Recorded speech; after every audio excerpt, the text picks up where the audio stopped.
हमारे गांव से लगभग आधा किलोमीटर पर एक बहुत बड़ा बगीचा है जिसको हमारे गांव वाले बड़की बारी नाम से पुकारते हैं। ये लगभग 12-15 एकड़ में फैला हुआ है। इस बगीचे में आम और महुआ के पेड़ों की अधिकता है। बहुत सारे पेड़ों के कट या गिर जाने के कारण आज ये बड़की बारी अपना पहले वाला अस्तित्व खो चुकी है, पर आज भी कमजोर दिल वाले व्यक्ति दोपहर या दिन डूबने के बाद इस बड़की बारी की ओर जाने की बात तो दूर, इसका नाम उनके जेहन में आते ही उनके रोंगटे खड़े हो जाते हैं। आखिर क्यों? उस बड़की बारी में ऐसा क्या है? जी हाँ, तो आज से 30-32 साल पहले ये बड़की बारी बहुत ही घनी और भयावह हुआ करती थी। दोपहर के समय भी इस बड़की बारी में अंधेरा और भूतों का खौफ छाया रहता था।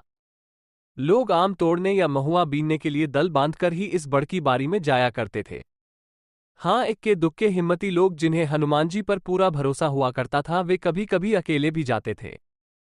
कुछ लोगों का तो ये भी कहना है कि रात को भूत प्रेतों को यहाँ चिक्का कबड्डी खेलते हुए देखा जा सकता था। अगर कोई व्यक्ति भूला भटककर इस बारी के आसपास भी पहुंच गया तो ये भूत उसे भी पकड़कर अपने साथ खेलने के लिए मजबूर करते थे और ना नुकुर करने पर जमकर धुनाई भी कर देते थे। और उस व्यक्ति को तब छोड़ते थे जब वो कबूल करता था कि वो भांग गांजा आदि उन लोगों को भेंट करेगा। तो आइए उस बगीचे की एक सच्ची घटना सुनाकर अपने रोंगटे खड़े कर लेता हूं।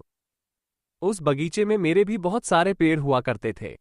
एक बार हमारे दादाजी ने आम के मौसम में आमों की रखवारी का जिम्मा गांव के ही एक व्यक्ति को दे दी थी। लेकिन कहीं से दादाजी को पता चला कि वो रखवार ही रात को 1-2 लोगों के साथ मिलकर आम तोड़ लेता है। एक दिन हमारे दादाजी ने धूका छिपकर सही और गलत का पता लगने की सोची। रात को खा पीकर एक लौर, लाठी और बैटरी टार्च लेकर हमारे दादाजी उस भयानक और भूतों के साम्राज्य वाले बारी में पहुंचे। उनको कोने वाला पेड़ के नीचे एक व्यक्ति दिखाई दिया। दादाजी को लगा कि यही वो व्यक्ति है जो आम तोड़ लेता है। दादाजी ने आव देखा न ताव और उस व्यक्ति को पकड़ने के लिए लगे दौड़ने। वह व्यक्ति लगा भागने। दादाजी उसे दौड़ा रहे थे और चिल्ला रहे थे कि आज तुमको पकड़कर ही रहूंगा, भाग देखता हूं कि कितना भागता है। अचानक वो व्यक्ति उस बारी में ही स्थित एक बर के पेड़ के पास पहुंचकर भयंकर और विकराल रूप में आ गया। उसके अगल बगल में आग उठने लगी। अब तो हमारे दादाजी को ठकुआ मार गया, काट हो गए और बुद्धि ने काम करना बंद कर दिया। उनका शरीर कांपने लगा, रोए खड़े हो गए और वे एकदम अवाक हो गए। अब उनकी हिम्मत जवाब देते जा रही थी और उनके पैर ना आगे जा रहे थे ना पीछे। लगभग 2-3 मिनट तक बेसुध खड़ा रहने के बाद थोड़ी सी हिम्मत करके हनुमान चालीसा का पाठ करते हुए वे धीरे धीरे पीछे हटने लगे।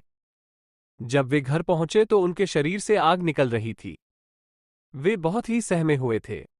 3-4 दिन बिस्तर पर पड़े रहे, तब जाकर उनको आराम हुआ। उस साल हमारे दादाजी ने फिर अकेले उस बड़की बारी की ओर न जाने की कसम खा ली। ऐसे ही नई नई कहानी के लिए चैनल को सब्सक्रिप्शन करें और लाइक करें।